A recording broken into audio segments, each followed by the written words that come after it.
What's going on, ladies, gents, and kids of all ages? It is Eric coming back at you once again from the Nerd Cave, and today we are talking about a very cool deck that I have not talked about in quite some time. I think I actually failed to talk about it for the entirety of set 6. I haven't talked about it, I think, since set 5, and that's going to be Blurple, a deck that I think has become more competitive than ever, and a deck that I think is going to be getting some pretty interesting tools, just a couple new cards going into set 7 that I think could make it a little bit more aggressive in a way that's going to be potentially very interesting. So we're going to be talking about that deck list today. But before we jump into chatting about Blurple, as always, I gotta give a big shout out to the Patreons for making the giveaways on the channel possible. Thank you guys so much for jumping over to the Patreon. We do have that Patreon exclusive announcement coming very soon, and you only have to be a $1 tier Patreon to be a part of that announcement. It's going to be kind of a big one, I think. I'm pretty excited about it, so if you guys want to check that out, jump over to the Patreon link in the description. But without any further ado, let's go ahead and jump into today's breakdown on set 7 Blurple. So the first card in the deck, and this is going to be a 4-of, is going to be Chernobog's Followers, a 1-cost inkable 2/1 stat line questing for 1. Whenever this character quests, you may banish them to draw a card. So just really good way to stay aggressive right in the early game and start getting some card draw in on your opponent to keep that hand full. Not to mention, if your opponent doesn't have anything to contest them, you can just keep questing with them. Another great way to keep your hand full in the early game, we are on 4 Diablo Obedient Raven, a 1-cost inkable 0/1 stat line questing for 1. This character does not need attack though, and questing for 1 is fine because when it is banished you may draw a card. So short of somebody using like a Let It Go on it, Diablo is going to be letting you draw a card, and he is just continuing to be really good. The card has continued to go up in price. It's kind of crazy. Foil Diablos now are $10. It's wild. Jumping over to the 2-cost slot, definitely one of the things you want to be able to have in your hand on 2, and that is going to be Tipo Growing Sun, a 2-cost inkable 1/2 stat line questing for 1. And when you play this character, you may put a card from your hand into your inkwell face down and exerted, so he is going to let you get some additional ink. You really want to be going from your 2-cost to your 4-cost with this deck, so having this or the other card we're going to talk about on turn 2 is going to be hugely important. Next up, we have 4 Sail the Azurite Sea, a 2-cost inkable action. This turn you may put an additional card from your hand into your inkwell face down, so that's at any time during the turn, and you can draw a card. You don't have to ink before you draw. Keep that in mind. You can draw first and then ink after, but this is one of those 2 cards you definitely want to be on, either Tipo or Sail the Azurite Sea on turn 2. If you don't have one of these, I suggest you try to mulligan for them, because I can't stress enough, being able to go into that 4-drop on turn 3 is super important to what this deck is trying to do. I built this almost kind of like the DKP Ruby Sapphire that we talked about last week, where he's super focused on going from his 2-drop to his 4-drop with the deck. So that's what I kind of tried to do with this. Obviously it's very effective with Ruby Sapphire. I'd like to see just how effective it can be with Sapphire Amethyst. But the next card is going to be 2 Vision of the Future. Just 2 of these. Drawing is happening with a lot more cards in this deck than with Ruby. Ruby's not really drawing cards for you, whereas with Amethyst there's a ton of card draw options. You don't need as many Vision of the Future, but we are still on 2 of them because it is really good when you need to dig for that answer. It is a 2-cost inkable action. Lets you look at the top 5 cards of your deck and put one of them into your hand. So when you're just trying to see more cards and try to find that card that you need in any given moment, Vision of the Future can be quite good.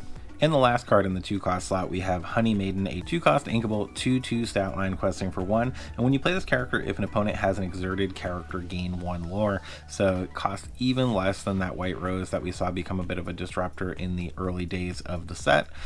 So I think Honey Maiden has a lot of potential. Your opponent very frequently is going to have exerted characters, as we saw from, I think it was not Julia, Dolores Madrigal, I think it was, that came down, let you draw a card if your opponent had an exerted character. People were generally being able to take advantage of her successfully. I think it'll be the same with Honey Maiden, not necessarily on turn 2, but this deck isn't really looking to play her on turn 2. Generally your turn 2 play is going to want to be Azurite Sea or Tipo. You're looking to play Honey Maiden a little later in the game, where you can start doing bounce shenanigans with her. Next up, one of our couple 3-cost cards, we do have Madam M Foxes. They are super necessary in my opinion. I could have gone with something like Madam Mim Snake, and to be honest with you, I considered it, but Fox is just so aggressive, such a necessity in that aggro matchup, such a good answer to things like Daisy or really any of those 4 willpower characters, being a 3-cost inkable 4/3 stat line. So she's got the 4 questing for 1, and when you play this character, banish her, return another character to your hand. So if you kept that Tipo in play, which a lot of times is going to happen, or you have one of those Chernobog's or Diablos still in play,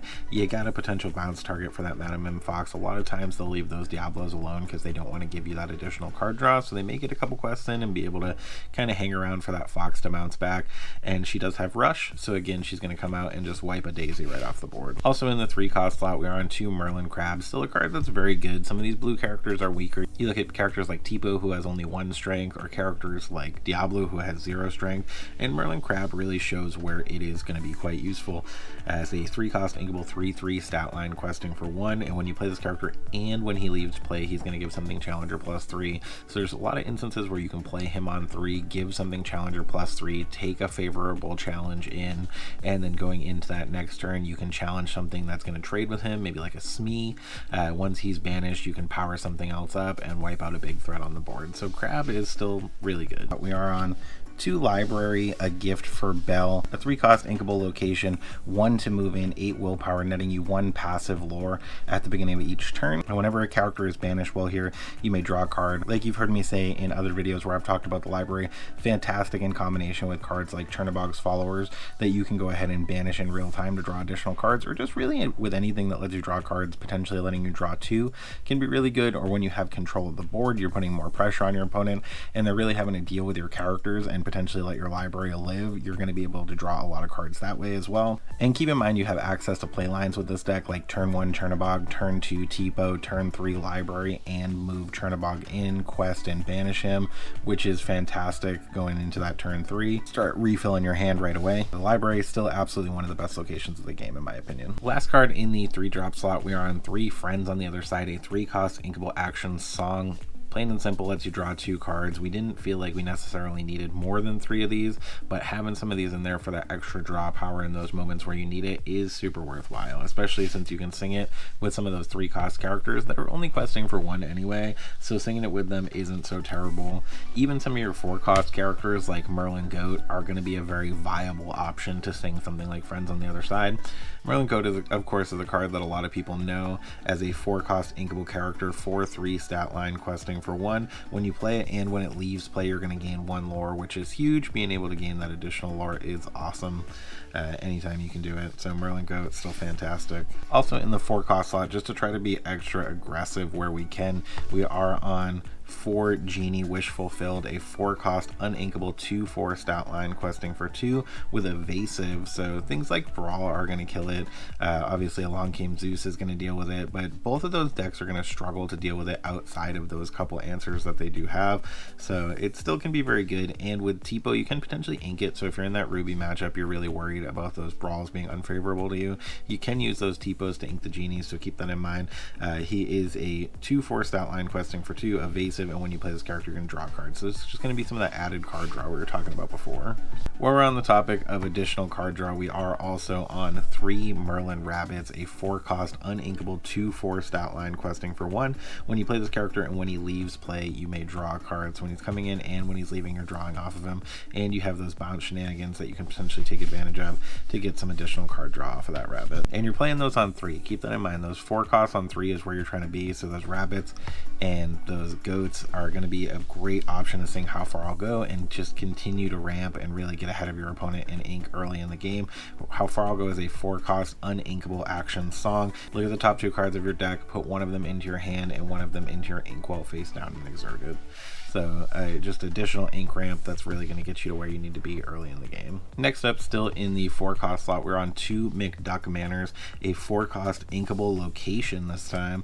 1 to move in, which you're never really looking to do. It doesn't net you any benefit to move a character in here, but it does have 9 willpower, so super hard to take out, especially if you're getting it down on turn 3, and it is going to net you 2 lore every turn that it sits on the field. And also in the 5-cost slot, we have 4 Elsa the Fifth Spirit, a 5-cost inkable 2/5 stat line questing for 1. It does have rush and evasive, so it's going to be a great way to challenge into those other evasive characters. Great in combination with something like Crab to be able to make it that much stronger. And when you play this character, you're going to be able to exert chosen opposing characters, so if your opponent's not exerting something because they want to keep it out for a particular strategy, this is going to let you exert it anyway and be able to take advantage of a challenge into it. Keep in mind that you are going to have access to this card on turn 4. Last up in the 5-cost slot is one of our new cards in Cusco Temporary Whale. We are playing 3 in this list. It is a 5-cost uninkable 1/4 stat line questing for 2, so pretty decent questing power. And once during each of your turns, when you ink a card, you can bounce a character with cost 2 or less to its player's hand, and that player is going to draw a card. Great way to assist against some of those aggro decks, which this deck kind of struggled against previously once they got into that go wide situation.